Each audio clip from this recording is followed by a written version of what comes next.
Well, what attracted me to this project was Billie Holiday. I mean, she's an extraordinary American artist, one of the greatest artists that we've had of the last century, and still is. Her life has been a mixture of a lot of myth, maybe a lot of misinformation, and I think as we re-examine her life, particularly today in the wake of the opioid and drug crises that we've had forever, it seems, in this country, and the criminalization of it, how we might have viewed her life through different eyes, knowing what we know about addiction these days. And I think we would have had more compassion. Can you imagine if she hadn't been criminalized and if she actually received the help that she had? What might her life have been had been? But in spite of all that, how her spirit, how her artistry transcended so much in her life, and she still had the ability to share her gift with us. And so I wanted personally a deeper investigation of a little bit of her journey. She's at Emerson's Bar and Grill. Her closest friend, Lester Young, just a few months earlier had passed away. And it was devastating to her. You know, at this point, she's lost her mother already. She's at a point in her career where, you know, a lot of people are not coming out the way they used to. The biggest thing was her cabaret card had been taken from her after she had been convicted of a felony and sent to prison in West Virginia. And she didn't know this until she got out, so she could sing in big venues like Carnegie Hall and do concerts all over the world, but she was not allowed to perform in the intimate clubs in New York City, which was her home and where she most wanted to be. So in this story that's being presented tonight, it's based on the author's, I believe a companion or a friend of the author saw her in one of her last performances shortly before she passed away in the small club, and there were only about 7 to 12 people in attendance. So this story that we're presenting is based on that event. I play Billie Holiday.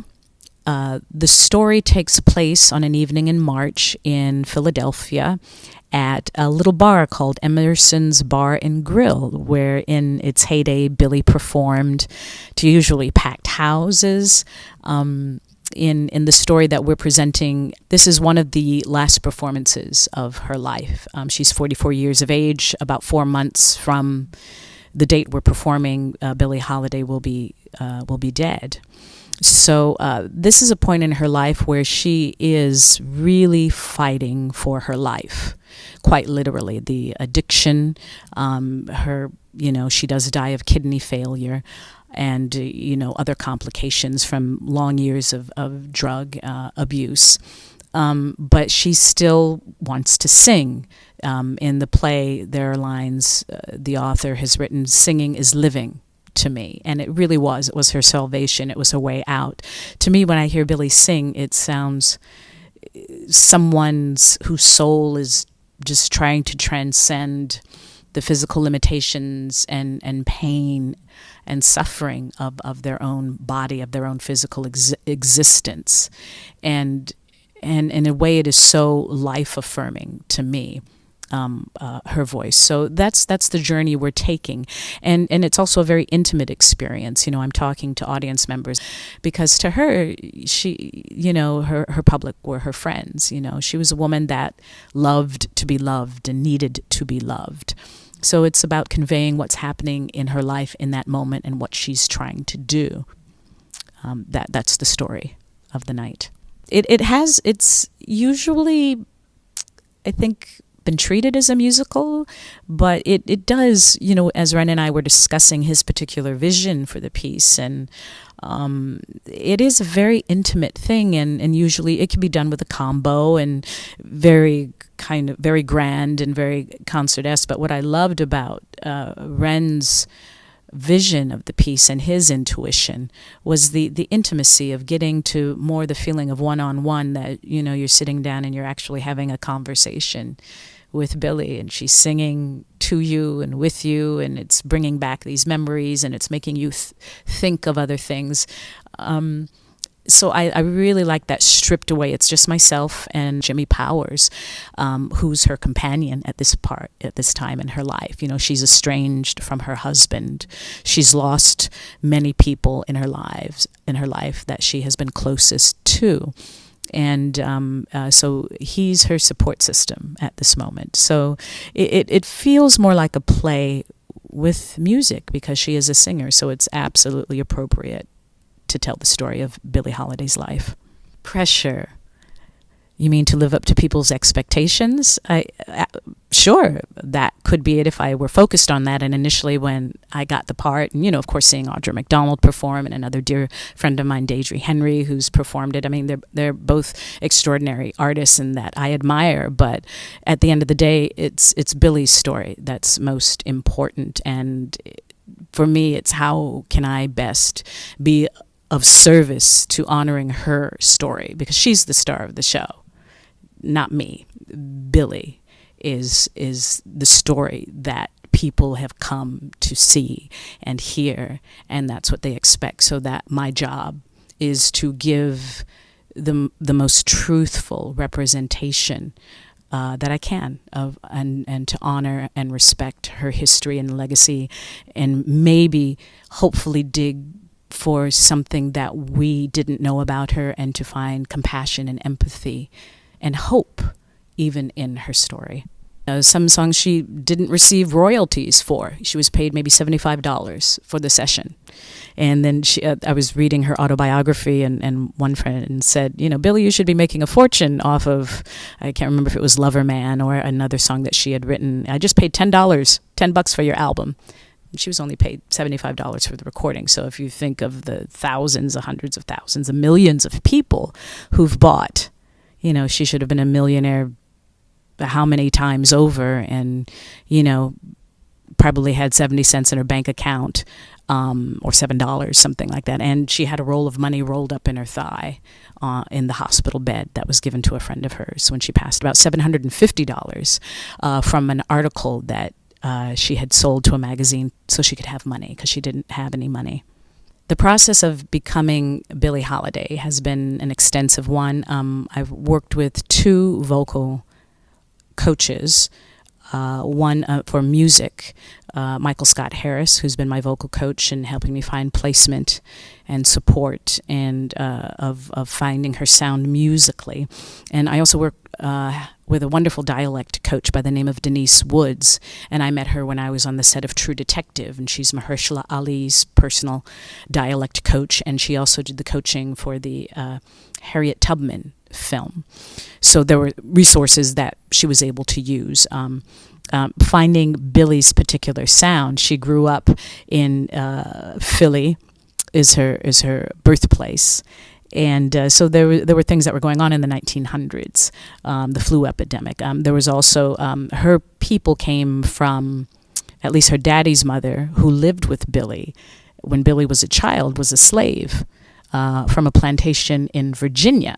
So there was a particular sound of the African slaves that were taken to Virginia, so the dialect coach gave me some videos of regional dialects. And it's interesting because all the vocal placement of those slaves is exactly the same where Billie's voice is pitched, which is right in the nasal cavity of the mask. And so these Africans have this very particular sound, and also being from the South. But then there's some parts of it that sound like they're from Jersey, Maryland, Baltimore. Then she did living most of her life in Baltimore, Maryland, and then New York. And so it's this mixture of this area that's really interesting and challenging to find. But I think we found a happy balance, because the intention wasn't to do an imitation of her, but people are coming to, no one else sounds like Billie Holiday, so that has to be acknowledged. And so that's been a big part of the work.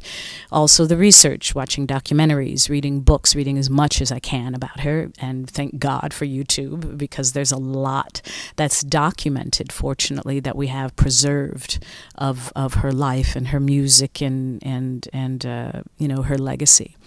the spirit in her and the optimism of Billie Holiday, and also her humor. She was a funny lady. I mean, she laughed even at tragic events in her own life. I mean, and it's interesting. A lot of people said our perception of her is, oh, this victim, this person who is certainly, absolutely a victim of racism, of poverty, of being sexually assaulted at 10 years of age, being taken advantage of by men, of managers, of business people, certainly the injustice of the legal system, being imprisoned on narcotics when she really needed help. But I don't think she ever saw herself as a victim. If anything, she said she was a strong woman. If she needed to fight you, she would fight. And she fought as much as she could, as best as she knew how, not having anything past an 8th grade education, not knowing the legal system, always wanting and thinking the best of people, not refusing representation and lawyers. And she would take the fall for drugs when really it was her companions that brought it in, and they had lawyers and they were gone and nowhere to be seen. So, I think she was a really extraordinary, formidable woman. When you think about what happened in her life, my question was, well, how could she not turn to chemical substances or something at some point to deal with the amount of pain and trauma that she was surviving? But, if she had, as I said before, if therapy or help or some type of medical treatment. She was astonished by the help that addicts got in Europe, and she was tempted to stay in Europe. And, that might have been best for her personally and maybe her career. We'll never know. But I even in the way that she tells the stories, and I think the playwright really does capture that extraordinarily well, her sense of humor. And there's a sense of also this cavalier attitude. I think she did everything she wanted to do in her life. Well, the relationship between the singer and the pianist is inseparable. It's as much a part of the storytelling as the dialogue and the words. It's really where Billie lives her best life. She says it is living to her. So it's such an intricate part of this storytelling. This was her gift to us.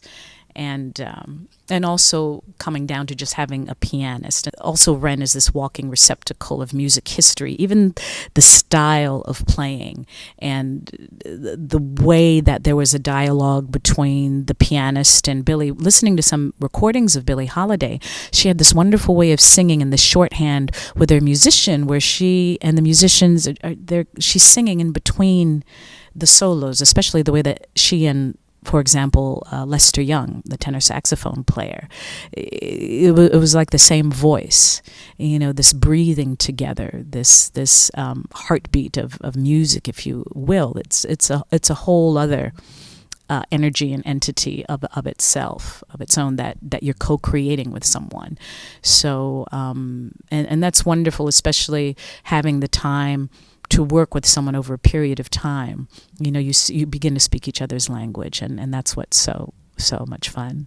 What I would love for the audience to come away with from our production of Lady Day at Emerson's Bar and Grill is just really a reaffirmation of this great artist that we were so blessed to have on this planet with us for the period of time, for her too brief 44 years, and to really see a triumphant human being. Yes, she was a black woman. Yes, she was a woman who was addicted to drugs. Yes, she was a woman with an extraordinary voice, but she was a woman of such spirit and determination, and to look at her with empathy, and maybe to get us to look differently at what is happening to other human beings like her, like me, like each other. I think it's important for us to share all of our stories, to let us know that we're all in this together. It's not it's not just the other just because someone is different from you. You know, we're born looking different. We come in with different skills and talents, and not, but just to see an example of what's possible, you know, when we connect with other human beings. And I think theater is a great way, as a great affirmation of our humanity, and for so many different people to gather together in a live space to witness someone else's journey, tragic or hopeful or sad or joyous or profound. It's a great affirmation of that, you know, we're all in this together, and to pay tribute to her and to celebrate her, and just to be grateful that we had an artist like Billie Holiday. Why should communities come out and see Billie Holiday? She's one of the greatest artists we've had of the 20th century. We're in the 21st century now. She's timeless. There was so much that I didn't know about her before doing this production. And my dad was a big jazz guy, so I listened to her growing up. It's an exquisite production. It's a wonderful evening of theater. It's a wonderful opportunity to celebrate this woman, to revisit, relive her music. It's timeless. It's transcendent, and you're just going to have a wonderful experience out on the town. And if you don't go out too often, I know theater is a big deal to get out, get in your car, drive, pay for parking, get dinner if you're hungry, and sit down for 90 minutes. But I know that you will be absolutely thrilled and glad you did.